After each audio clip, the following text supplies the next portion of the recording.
Здравейте, казвам се Станко Киров и се занимавам вече 29 години с занаята кошничарство. Като кошничарство, името на занаята идва от това, всеки знае, че едни от често използваните в бита предмети, това са кошниците, и оттам идва името и на самия занаят. Казвайки кошничарство и представяйки си кошница, човек малко се ограничава в това какво може да се направи в този занаят.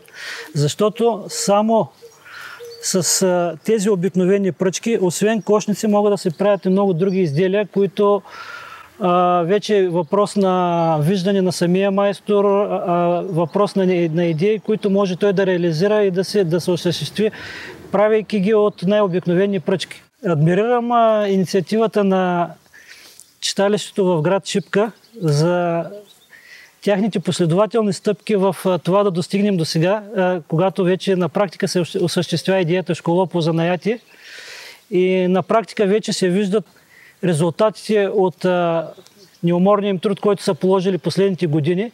Различните седмици се практикуват различни занаяти от гранчари, кошничари, свиркарство, дори такъв занаят аз бях забравил, че съществува. Формата, който са избрали, това му е хубавото, че е различен от фестивалите, които се провеждат, които най-често са за ден-два. Тук има възможност всеки един занаятчия в рамките на няколко дни до седмица, освен да покаже основите на дадения занаят, в случая говоря от моята гледна точка, да покаже основите на кошничарството, има и хора, които проявяват интерес в малко да влезе в дълбочина на самия занаят, да се покажат и други техники, които се прилагат в кошничарството, които няма как да се научат за ден или за два. Моят мотив, който ме води да участвам на тези мероприятия е да популяризирам занаята кошничарство, който от години върви в посока това да изчезне в България, за разлика от, примерно, Западна Европа, на изток се практикува много.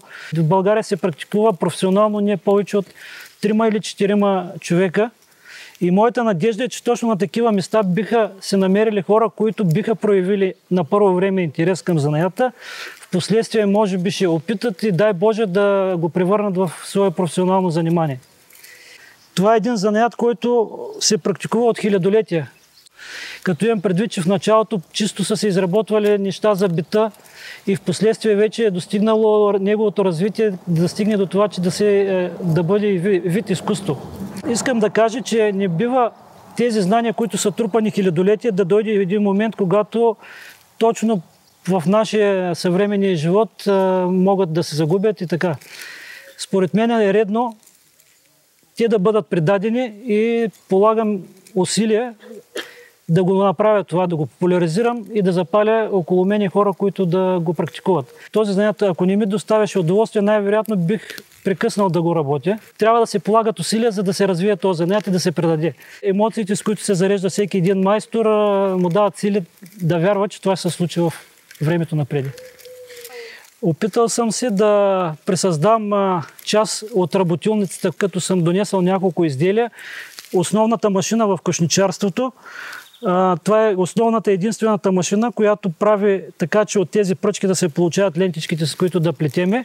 Може би това трябваше да кажем, че материал, с който се работи в кошничарство, това е върба ракита. И тези снопи, които виждаме от най-големия до средни, до съвсем малки, са върба ракита, които се ползват за различни изделия. По-големите за мебели се ползват за такива декоративни пана, по-малките пръчки се правят, вече се използват за кошнички, за други дребни неща, за такива кашпи. И оставайки най-малките връхчета, са подходящи за точно такива уроци, първоначални уроци, които се опитвам да предам на желаящи, да се опитат да направят някаква си малка кошничка. Тези малките пръчки се използват основно за това. Тук в момента в ръката се държа една кошничка, която е направена в рамките на школото по занаяти и която е втората за това момченце, което е прави, което показва, че той е проявил някакъв интерес. Не е само еднократно да се направи да се замени, а продължава да се опитва да се прави само друга кошничка. Върбата ракита, която ви показах на тези снопи, тя си е декоративно отгледана върба, има и в диво растящо състояние, но не е толкова облагородена. Няма да можете да се намерят и такива дълги пръчки в диво растящо състояние, за това, че това е отгледана върба декоративно. В Североизточна България се отглежда и се обработва до ниво, когато вече е готова за бране. Тази върба се реже, обелва се кората и се вари. Той червеникавият цвят, който се получава вследствие на варение на самата върба. Има, както казах, и в диво растящо състояние, но там са вече отделни манинки пръчици, които не могат да служат да се направят всичките неща, които се изработват в кошничарство. Имам предвид, с тях не може да се изработят мебели. А също така е много трудно сред природата да намерите голямо количество този вид върба, с който да работите. В момента са останали 2 човека, които отглеждат такава пръчка. Докато преди 30-20 години бяха буквално там в северична България, селата около Шумен, всяко едно село имаше хора, които отглеждаха по 1, по 2 такава пръчка.